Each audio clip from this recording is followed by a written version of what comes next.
माता की। भारत माता के वीर सपूत अमर रहें। भारत माता के वीर सपूत अमर रहें। जय बद्री विशाल। जय बद्री विशाल। शहीद सम्मान समारोह में मंच पर आसीन भारतीय जनता पार्टी के प्रदेश के अध्यक्ष और राज्यसभा के सांसद आदरणीय महेंद्र भट्ट जी, और अभी आप सब लोगों ने जिनको सुना, जिनका जीवन अपने घर के बाद कहीं प्रारंभ हुआ तो इसी माटी पर हुआ, और अभी 13 नवंबर को बता रहे हैं कि 50 साल पहले इसी सेंटर में गढ़वाल राइफल के उन्होंने यहां पर रिक्रूटी करी। ऐसे उत्तराखंड राज्य के सैनिक कल्याण मंत्री आदरणीय गणेश जोशी जी,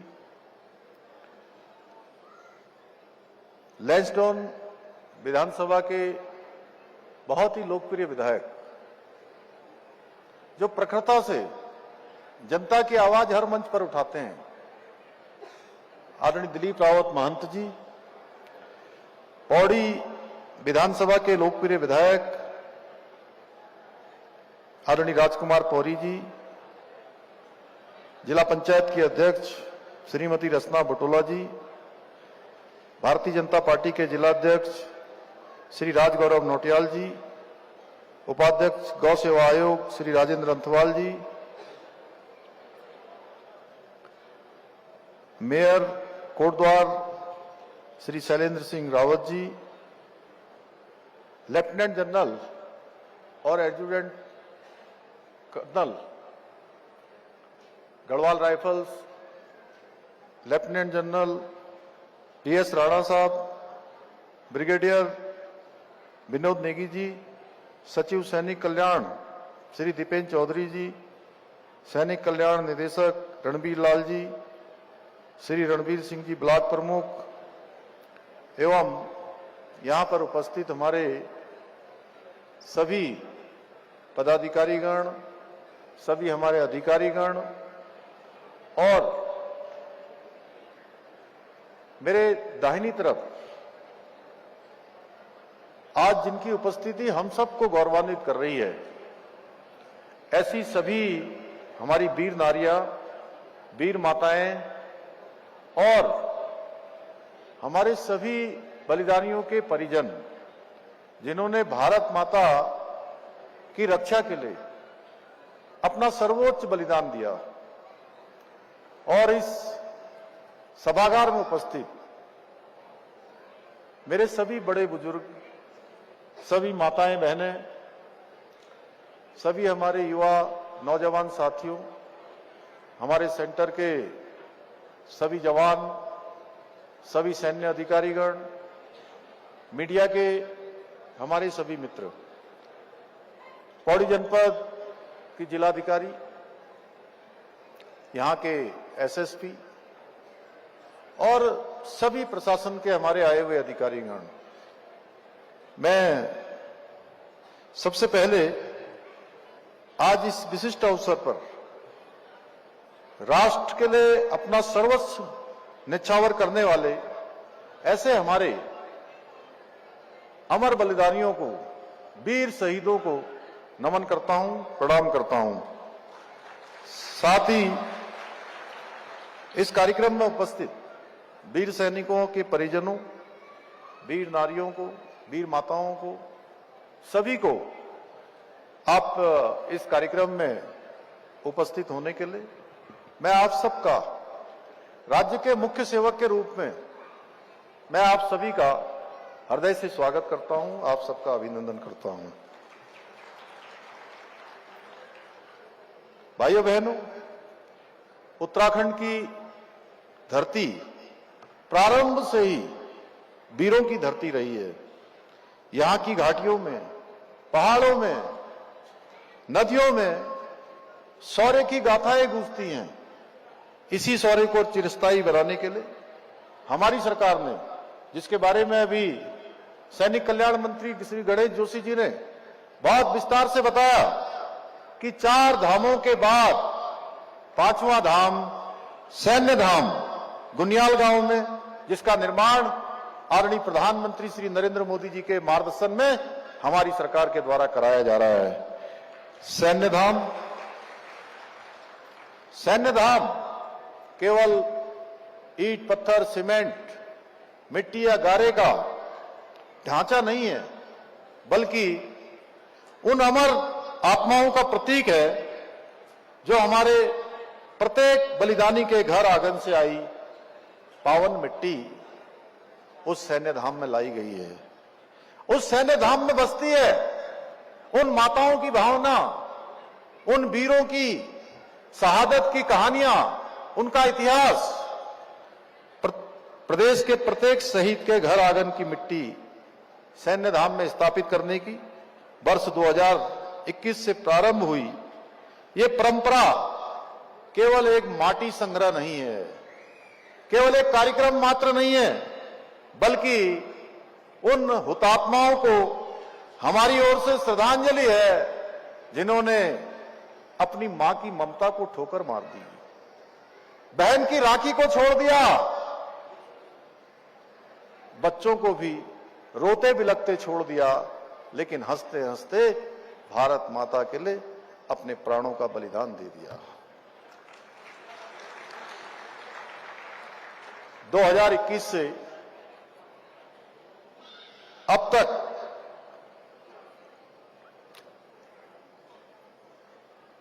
2021 से लेकर अब तक जो हमारे शहीद हुए और इस बार जो द्वितीय चरण की हमारी शहीद सम्मान यात्रा, जिसमें 71 वीर सैनिकों के सम्मान में 25 सितंबर से 4 अक्टूबर तक चली शहीद सम्मान यात्रा में इन वीर सपूतों के घर आंगन की मिट्टी एकत्रित की गई। मैं भी इस कार्यक्रम में सम्मिलित हुआ था, इसलिए ये यात्रा उस आंसू का सम्मान है जो किसी मां ने अपनी मां की विदाई में बहाया होगा, अपने बेटे की विदाई में बहाया होगा। उस महिला के हृदय की धड़कन का आधार है जिसने अपने पति, अपने भाई, अपने पिता को मातृभूमि के लिए अर्पित किया होगा। आज इस ऐतिहासिक यात्रा के समापन पर मैं यही कहूंगा कि अमर शहीदों के शौर्य, त्याग, पराक्रम की गाथा हमें सदैव प्रेरित करती रहेगी। हमारे आने वाली पीढ़ियों को, हमारे जवानों को, नौजवानों को, युवाओं को, छात्रों को, हमारे नौनिहालों को हमेशा देशभक्ति के लिए आगे बढ़ने के लिए प्रेरित करती रहेगी। उनके अंदर राष्ट्र भावना की भावना को जागृत हमेशा करती रहेगी, हमेशा उनको प्रेरणा देती रहेगी। भाइयों बहनों, शहीदों ने आज हमारे कल के लिए अपने को न्यौछावर कर दिया, यानी कि उन्होंने अपना वर्तमान छोड़कर हमारे भविष्य की चिंता की। उनके त्याग और पराक्रम के कारण ही आज हमारा देश स्वतंत्र है, हम सब सुरक्षित हैं। हम सब अगर अच्छी नींद सो पाते हैं, चैन की नींद सो पाते हैं, तो इसका कारण उनकी शहादत है, उनका बलिदान है, जिन्होंने हंसते हंसते हम सब की रक्षा के लिए अपने को कुर्बान कर दिया। आज मैं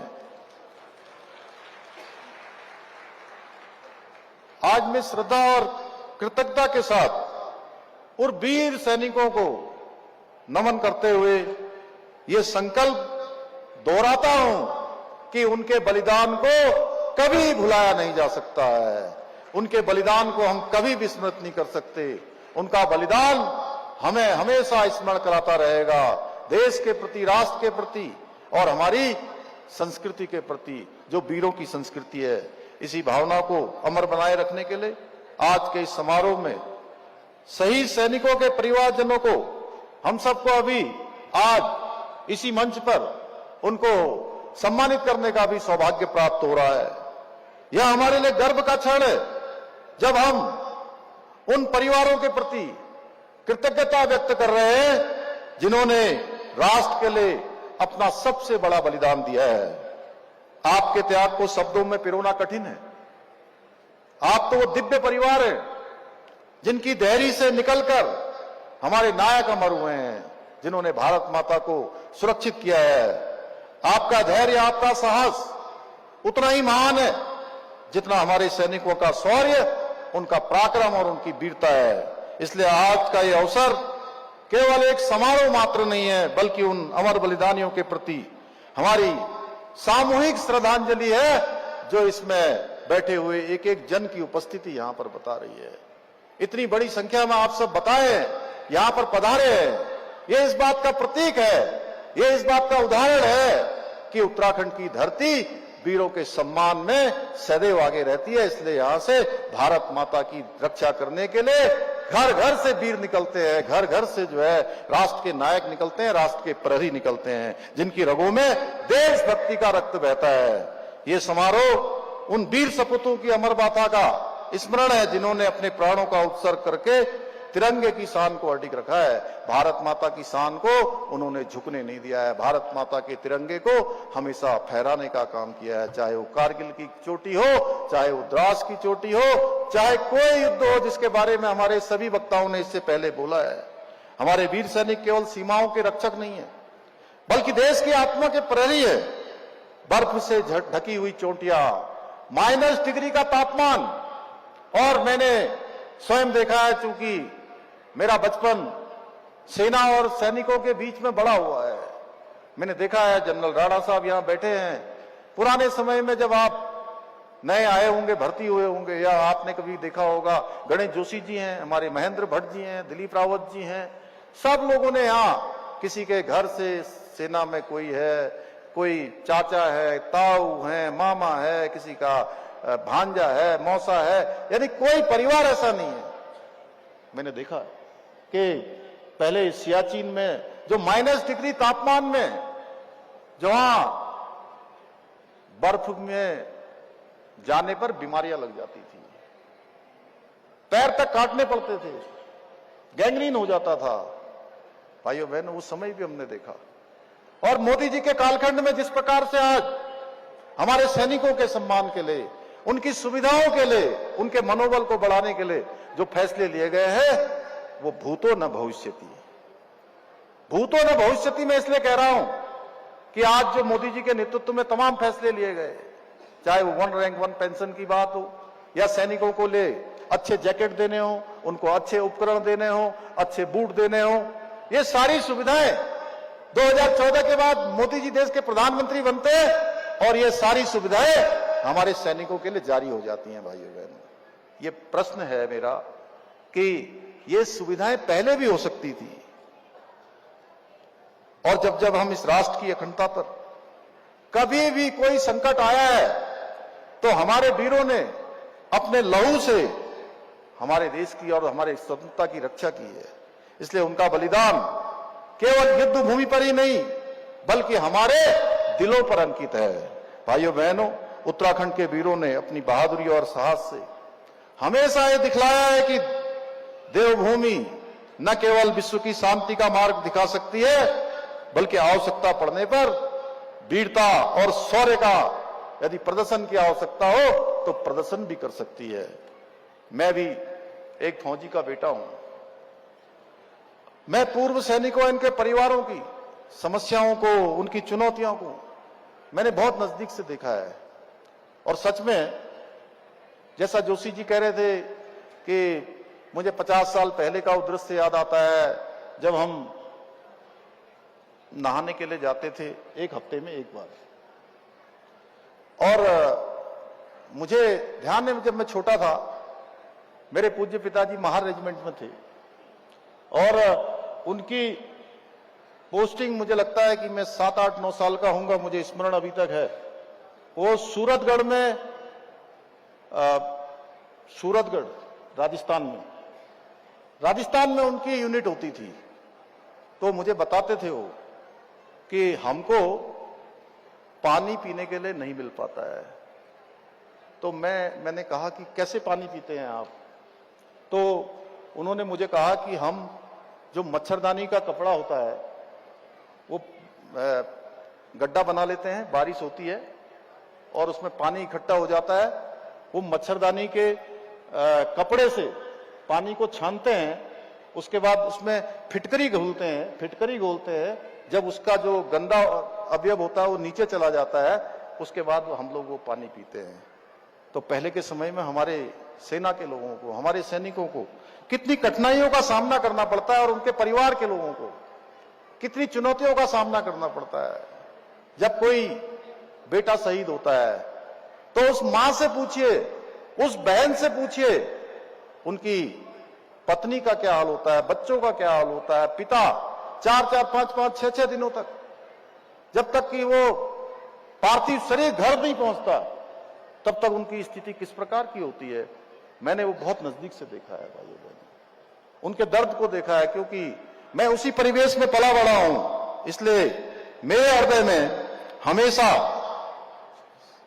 शहीदों के प्रति, उनके परिवारों के प्रति गहरी संवेदनशीलता और समर्पण का भाव रहता है। इसलिए हमारा ये प्रयास है कि यही भाव हमारी सरकार के हर कामकाज में दिखे। इसलिए सैनिकों से संबंधित कोई भी प्रकरण आता है, हमारे सैनिकों से संबंधित, उनके कल्याण के लिए, उनके परिजनों के लिए, तो हम कभी भी उसमें ज्यादा सोचते नहीं हैं। हम सीधे निर्णय लेते हैं उनके कल्याण के लिए, उनके उत्थान के लिए, उनकी सहायता के लिए। हम ये भली भांति समझते हैं कि जो सैनिक शहीद होते हैं उनकी शहादत का कोई मोल नहीं हो सकता है, पर यह भी हमें सदा याद रखना चाहिए कि एक शहीद के परिवार को उसके जाने के बाद कभी कोई दिक्कत का सामना न करना पड़े। हम शहीद सैनिकों के परिवारों के घाव तो नहीं भर सकते, लेकिन हम उनके परिवार के आंसू तो पोंछ सकते हैं, उनके साथ हम खड़े हो सकते हैं, उनके हौसले की अफजाई कर सकते हैं। इसलिए हमने उनकी वीरता और बलिदान को नमन करते हुए शहीदों के परिजनों को मिलने वाली अनुग्रह राशि जो 10 लाख रुपए थी, उसको बढ़ाकर 50 लाख रुपए करने का यह भी हमने निर्णय लिया था। इसके अलावा हमने भूतपूर्व सैनिकों की मृत्यु के समय उनके सम्मानजनक अंतिम संस्कार के लिए 10,000 रुपए की वित्तीय सहायता राशि का भी प्रावधान किया है। साथ ही हमने सेना में, अभी गणेश जोशी जी कह रहे थे, तो उस दिन आप भी थे, और चूंकि हमारे यहाँ एक श्राद्ध का कार्यक्रम होता है साल भर में, तो मेरे पिताजी की पुण्यतिथि थी, उसमें लेफ्टिनेंट जनरल संदीप जी भी आए थे, संदीप जैन सिंह, खटीमा में।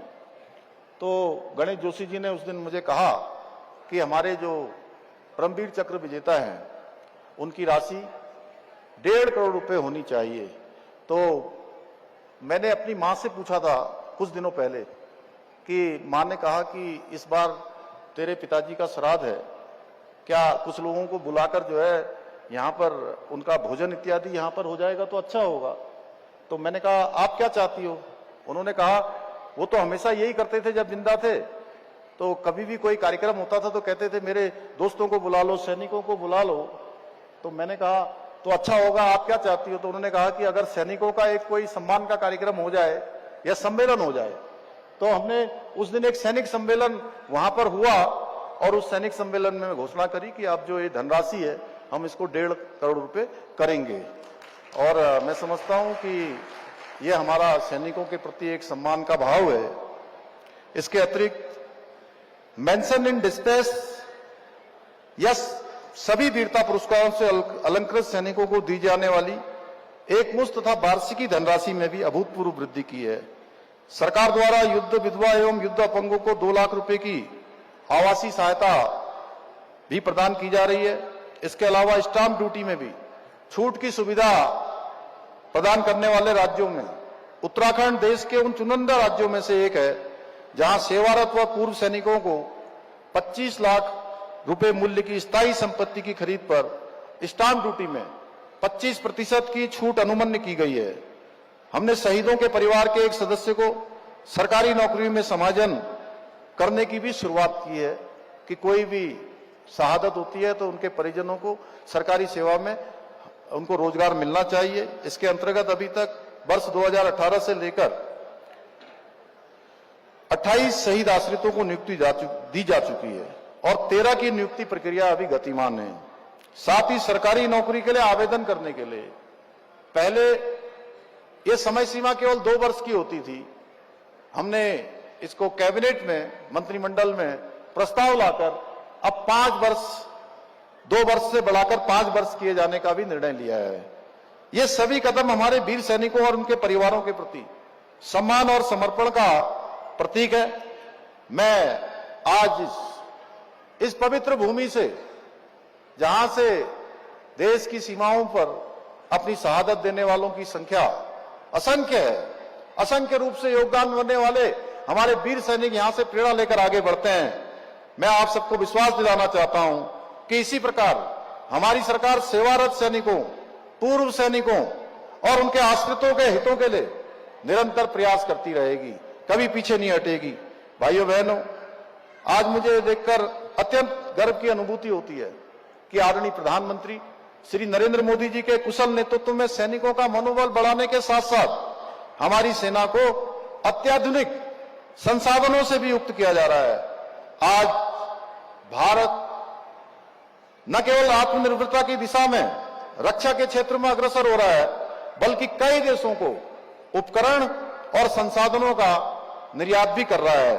एक समय था, हम सबको याद होगा, एक समय था जब छोटे से छोटे उपकरणों के लिए भी हमें विदेशों पर निर्भर रहना पड़ता था। लेकिन आज आदरणीय प्रधानमंत्री श्री नरेंद्र मोदी जी के नेतृत्व में भारत रक्षा सामग्री के निर्यात करने वाले देशों के शीर्ष सूची में सम्मिलित हो गया है। यानी कि दुनिया के जो शीर्ष देश दूसरे देशों को हथियारों का निर्यात करते हैं, उनमें से भारत पहली पंक्ति के देशों में शामिल हो गया है। यह हमारे प्रधानमंत्री जी की नीति का और उनके नेतृत्व का कमाल है। आप सभी जानते हैं, अभी ऑपरेशन सिंदूर के दौरान भारत के स्वदेशी हथियारों की शक्ति को पूरे विश्व ने देखा है। हमारी ब्रह्मोस मिसाइलों ने, आकाश मिसाइलों ने पाकिस्तान के अंदर जाकर उनके एक एक आतंकी अड्डे से लेकर उनके बेसों को नष्ट करने का काम किया है। भाइयों बहनों, हम सभी पहले जानते हैं, एक समय था जब हमारे दुश्मन हमें आंख दिखाया करते थे, हमारे ऊपर हमला किया करते थे, आतंकवादी गतिविधियां किया करते थे, तो केवल इतना होता था, उस समय की सरकारें, उनके अंदर साहस नहीं था, राजनीतिक इच्छा शक्ति की कमी थी, केवल छोटी सी टिप्पणी कर दिया करते थे, निंदा कर दिया करते थे और पाकिस्तान को भला बुरा कहकर चुप बैठ जाया करते थे। यहां तक कि तुष्टीकरण के नीति के चलते हुए आतंकवादियों को, जिनको फांसी की सजा दी गई थी, उनकी फांसी की सजा माफ करने तक की गुहार लगाई जाती थी और कश्मीरी पंडितों के हत्यारे आतंकवादियों को प्रधानमंत्री आवास में उनकी खातिरदारी की जाती थी, अगर हम सबको याद होगा तो। लेकिन आज दुश्मन देश के किसी भी आतंकी हमले का हो, मुंहतोड़ जवाब देने का काम भारत की सेना करती है, क्योंकि भारत का आज नेतृत्व ऐसा है। अगर एक गोला आता है तो भारत की सेना एक गोली का जवाब गोलों से और तोप से देने का काम करती है।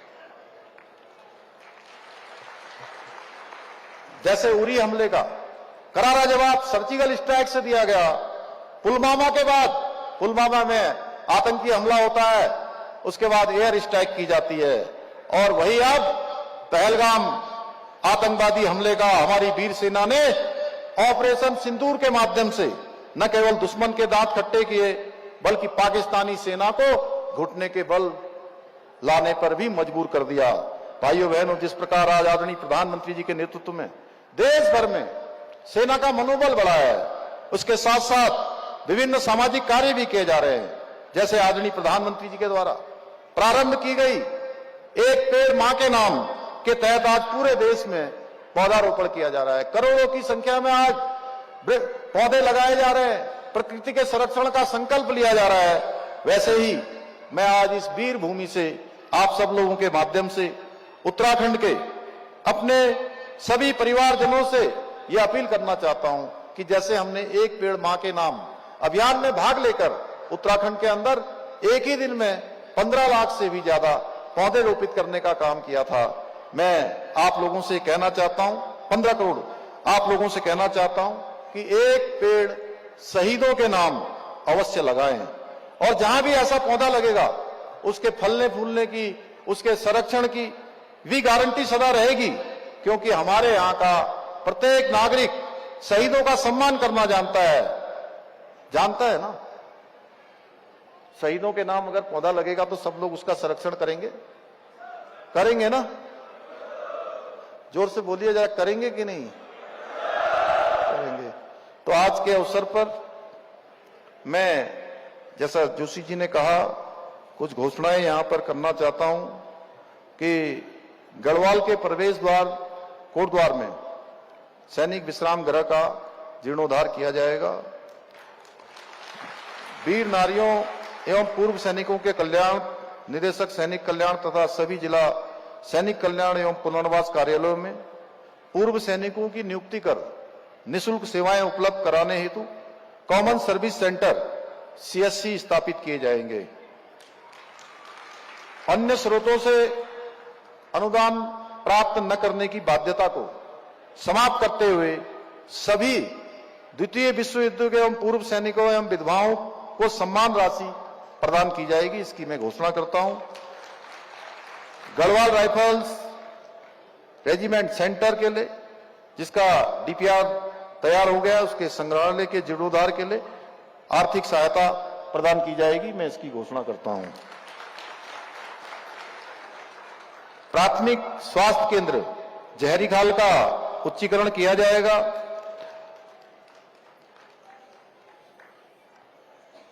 राजकीय इंटर कॉलेज करतिया, इनका नामकरण शहीद कमल सिंह रावत जी के नाम पर, हाई स्कूल डोबरियासार शहीद अनुज सिंह नेगी जी के नाम पर, गौड़वा चिड़वा मार्ग शहीद केशवानंद ध्यानी जी के नाम पर, PSC जहरीखाल शहीद हरीश जोशी जी के नाम पर, जहरीखाल गुमखाल मार्ग शहीद खुशाल सिंह नेगी जी के नाम पर किया जाएगा। अभी आज यहां पर बहुत सारे सांस्कृतिक कार्यक्रम भी आज यहां पर होने थे। चूंकि हमारा पूरा राज्य उसका एक सांस्कृतिक प्रवेश है, लेकिन कल आप सबको पता होगा एक दुखद घटना हुई। कोटद्वार निवासी 14 RR के जवान सूरज नेकी ने अपना बलिदान देश के लिए दिया है। इस कारण से वो सारे कार्यक्रम यहाँ पर आयोजकों के द्वारा स्थगित किए गए। मैं आप सबकी तरफ से, अपनी तरफ से उनको श्रद्धांजलि देता हूं और मुझे पूरा विश्वास है कि आप सभी मां भारती की आन बान और शान को अक्षुण्ण बनाए रखने के लिए और उत्तराखंड को देश का श्रेष्ठ राज्य बनाने के लिए जो हमारी सरकार का विकल्प रही संकल्प है, उस संकल्प को पूरा करने में इसी प्रकार से हमारी वीर माताएं, हमारी वीर नारियां, हमारे सैनिक, पूर्व सैनिक, हमारे बड़े बुजुर्ग नौजवान इसी प्रकार से अपना आशीर्वाद, अपना सहयोग, अपना समर्थन हमको प्रदान करते रहेंगे। इसी के साथ वीर सैनिकों को समर्पित इन पंक्तियों के साथ मैं अपनी बात को समाप्त करता हूं कि शहीदों का बलिदान व्यर्थ न जाए, शहीदों का बलिदान व्यर्थ न जाए, यही प्रण आज हमारा है, यही प्रण आज हमारा है। भारत मां के उन सपूतों को सत सत नमन हमारा है, भारत मां के उन सपूतों को सत सत नमन हमारा है, सत सत नमन हमारा है। जय हिंद, जय भारत।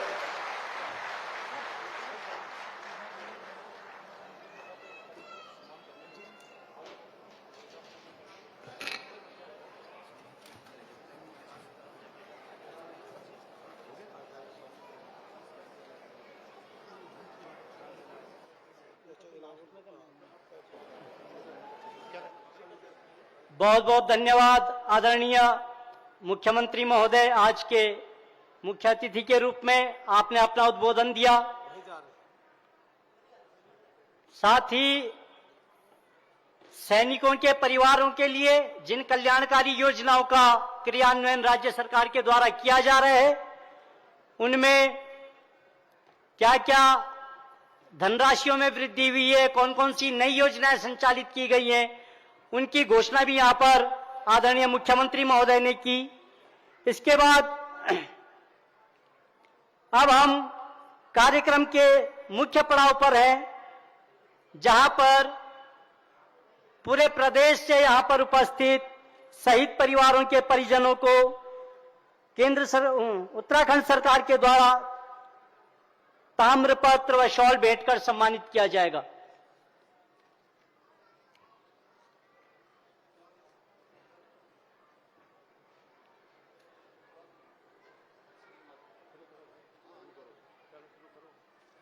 इसके बाद जितने भी शहीद सैनिकों के परिजन यहां पर आए हैं, मैं यहां पे से नामों का उच्चारण करूंगा और कृपया आप क्रमवार मंच पर आते रहेंगे और माननीय मुख्यमंत्री जी, माननीय हमारे सैनिक कल्याण मंत्री जी, कार्यक्रम अध्यक्ष जी के हाथों से सम्मान पत्र प्राप्त करते रहेंगे। सबसे पहला नाम है, चूंकि जनपदवार ये नाम लगाए गए हैं, अल्मोड़ा से श्रीमती लीला देवी जी, शहीद सैनिक नंबर है 419111 डब्ल्यू, रैंक हवलदार, नाम नंदन सिंह अधिकारी, उनकी पत्नी श्रीमती लीला देवी जी। और दूसरे नंबर पर 421230 एम सिपाही ब्रजेश रौतेला, आपकी माताजी श्रीमती पुष्पा रौतेला, ग्राम सरना पोस्ट सोनी, तहसील रानीखेत, जिला अल्मोड़ा। आपसे भी निवेदन है, ब्रजेश रौतेला जी जो कि ऑपरेशन स्नो लेपर्ड में शहीद हुए थे।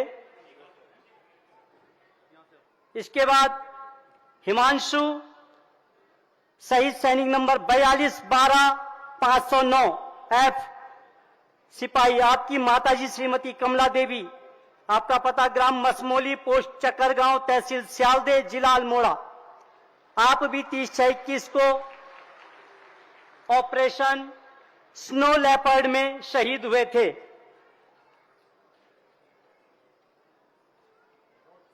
क्रम संख्या 4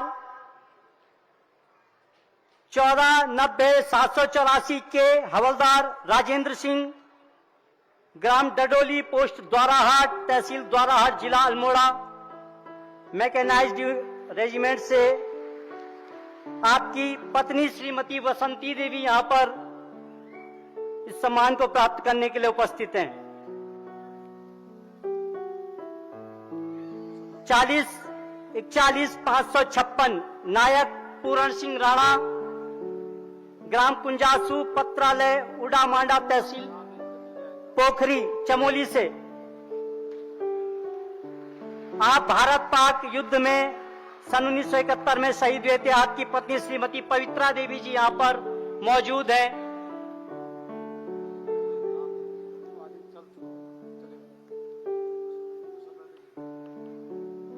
राजेंद्र सिंह जी ग्राम कुनीगाड़ से 1470-596 लांस नायक रुचिन सिंह रावत के भाई हैं, ग्राम कुनीगाड़, गैरसैंण।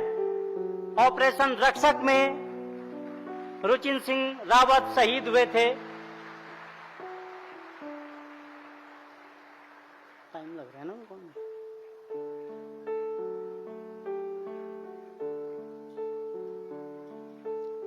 40-93-174 एच नायक वीरेंद्र सिंह, आपकी पत्नी श्रीमती शशि देवी यहां पर मौजूद हैं, ग्राम चमोला, पत्रालय, सिमली, कर्णप्रयाग। 15 गढ़वाल राइफल्स के आप ऑपरेशन रक्षक में दिसंबर 2023 में शहीद हुए। JC 34-192 एक्स नायब सूबेदार उम्मेद सिंह, आपकी पत्नी श्रीमती मीना देवी, ग्राम सुनला, पोस्ट थराली, तहसील थराली से। 14 गढ़वाल राइफल्स